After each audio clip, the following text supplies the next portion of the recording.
And it has nothing to do with Singapore's strict citizenship laws, which unfortunately Perry doesn't qualify for a Singapore passport because his father is not a Singaporean by birth or by citizenship. So it's going to be quite a tough process. Yes, but what is the Football Association of Singapore going to do?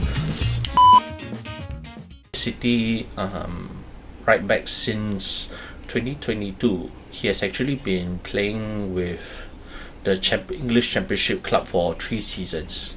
But his desire to represent Singapore has been much longer, since at least the first time on record it was in 2017 when my former 442 colleague Zico interviewed him, and he expressed his desire because he's eligible to represent Singapore through his grandfather, who actually emigrated from Singapore to Liverpool decades ago. In Perry Ng, actually, he's a very accomplished defender who plays at a much higher level than in Southeast Asia.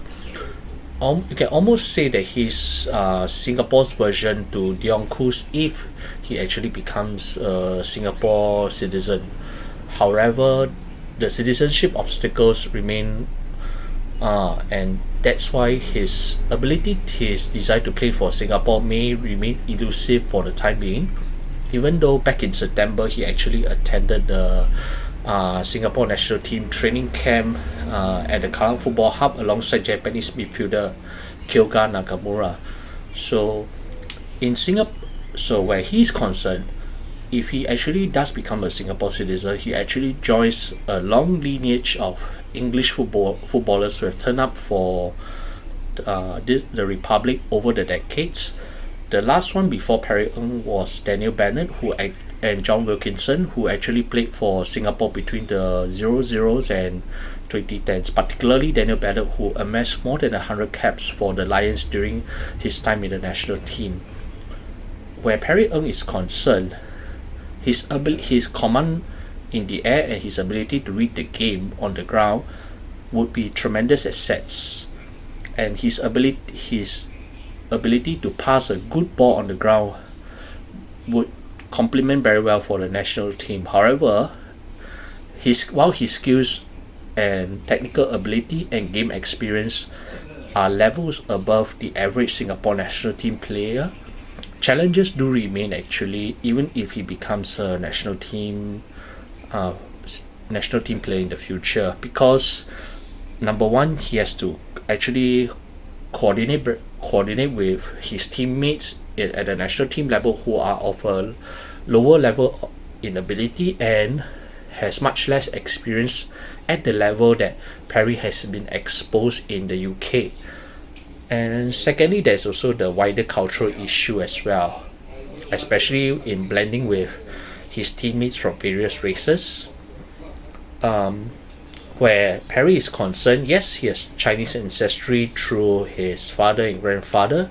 However, the issue is whether, as one who has spent much of his life in the UK, will he be able to integrate well with the locals who are used to their local lifestyle and also their mentality. What Perry will bring to Singapore if he becomes a citizen is his defensive experience and courage, and his leadership, having been captain of Crew Alexandra early in his career. So he will be able to tighten up a backline that has been very leaky and lacking in confidence at the back, lacking in technical ability and reading the game. In fact, our national defense has been actually on the slide since the retirement of Airi Iskandar, S. Subramani, and even Farudin Mustafic and by Haki Kaizan. After they left, the quality has really not been the same. Yes, there's Irfan Fandi. He's strong and he's athletic, but his ability to concentrate could be limited. And what Perry will bring is the leadership and stability, where he will snap Irfan out of potential concentration lapses to make them work. Safwan is no longer the same player as before, and Safwan clearly has slowed down at the back, even when currently playing for Selangor. So age has caught up with Safwan, and we do need a leader who can rally the troops in those situations. Safwan is unfortunately not the most natural leader in this aspect. Perry will bring the competitiveness, to bring the physicality, and his ability to outwit many of the Southeast Asian best strikers and attacking midfielders. He has the natural ability. Similar to Dion Cools, where Dion is actually able to command the Malaysia centre-back effectively. You can see the major difference between having Dion Cools and without. Actually, without Dion Cools, as what has happened in the recent friendly with New Zealand, Malaysia leaked 4 goals. Had he been around and been able to rally the troops, defeat could have been avoided. And actually, Dion's ability to calm and organize the defense, that has been very essential to Malaysia being able to return to the Asian Cup under Kim Panggon.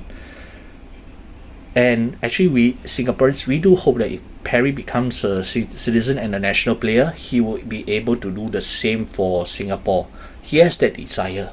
However, it's our Football Association commitments and their own targets, especially wanting to return to the semi-finals of the AFF Championship, or as what we now know as the ASEAN Championship, which will clash with his availability, since he's also a first team regular for Cardiff City, and they are not likely to release him for a tournament that is outside the FIFA international window. So right now it really remains a deadlock. Perry retains the desire, but I think that September's team may have given him a few second thoughts. And what does FAS want to do? It remains a question mark, and it has nothing to do with Singapore's strict citizenship laws, which unfortunately Perry doesn't qualify for a Singapore passport because his father is not a Singaporean by birth or by citizenship. So it's going to be quite a tough process. Yes, but what is the Football Association of Singapore going to do? We hope it's not a mere election stunt by the current FAS president Bertan, as he looks to regain his seat in the 2025 FAS Council elections. But the short-term goals of FAS could end up being the real derailer for Perry's international ambitions. I mean, as we see Dion Cools, as we see all the Thai naturalized defenders, Elias Dola and the like, making their mark, Singapore is left behind, not because of the ICA rules, I mean the Immigration Control Authority, but the ICA, Singapore's Immigration Authority, but more of FAS short-termism that will undo Perry Ng's desire to represent Singapore.